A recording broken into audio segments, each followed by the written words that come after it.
I'm Paul from the Studio Rats. In this series of videos, we're looking at the effects inside the Boss Katana. If you haven't seen any of the other videos, go and have a look at those as well. But today, we're going to be concentrating on the graphic equalizer, the GE-10. If you like what we do, it would really help us if you liked and subscribed. And don't forget to click on that little bell button down there and you'll be notified of any future videos that come out from the Studio Rats. I've already done a video on the parametric EQ, which is this one here.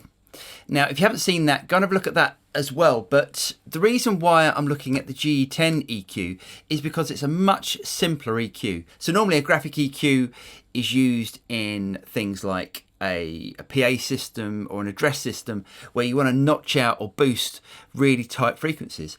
But Boss came out with, I think in the 1970s, the GE-10, which is a unit, a graphic EQ unit, which you could plug in and alter the EQ curve. This does a really good job of that, but there's certain frequencies we need to look at that don't really apply to guitar. So let's turn it on first of all. If I play a chord and then I turn it on,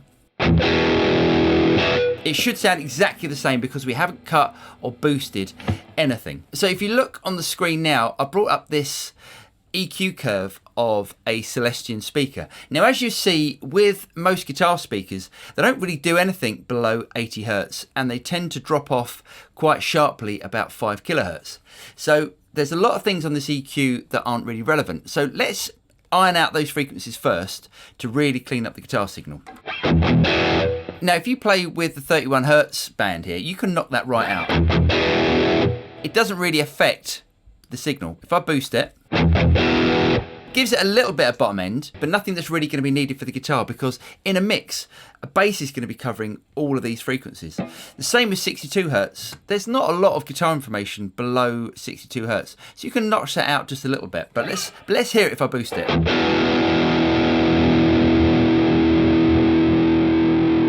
So I'm going to bring that down to about -3.5.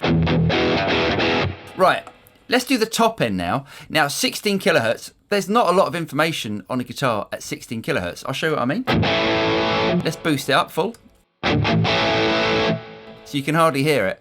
So again, you can tend to dip that down.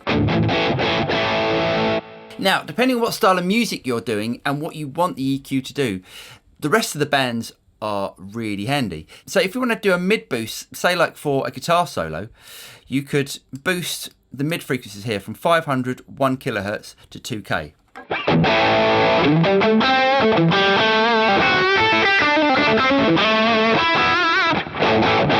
Now that's going to make your guitar cut through the mix and give it a bit of a boost for a guitar solo.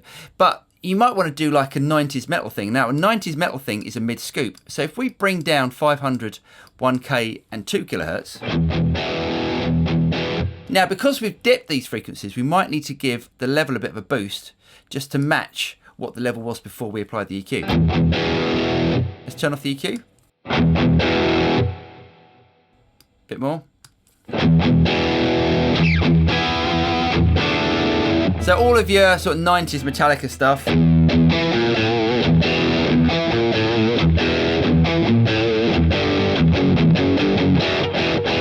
That all had that sort of mid-scoop mezzo boogie type sound to it. Now there are a couple of other frequencies I think we should talk about. So between 200 and 350 Hertz is where us mixers tend to find problem frequencies. Now they're resonant frequencies that tend to be muddy in a mix. And let me just show you what happens if I boost it.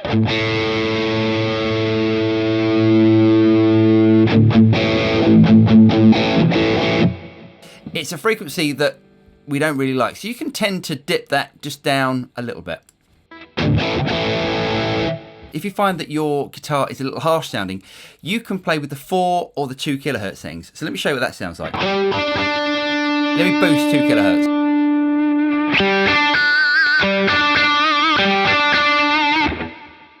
And we boost 4 kilohertz.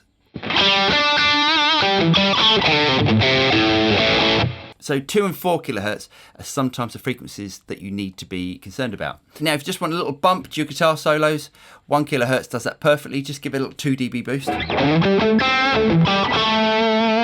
let me show you what that sounds like with it off.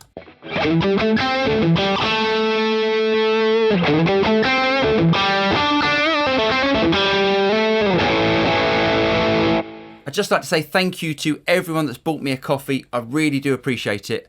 If you want to buy me a coffee, you can do this little link in the notes below. And if you haven't liked and subscribed and you'd like to like and subscribe, push the little bell button and the subscribe button and you'll be notified of any videos that come out from the Studio Rats. I'm Paul from the Studio Rats and I'll see you next time. Cheers.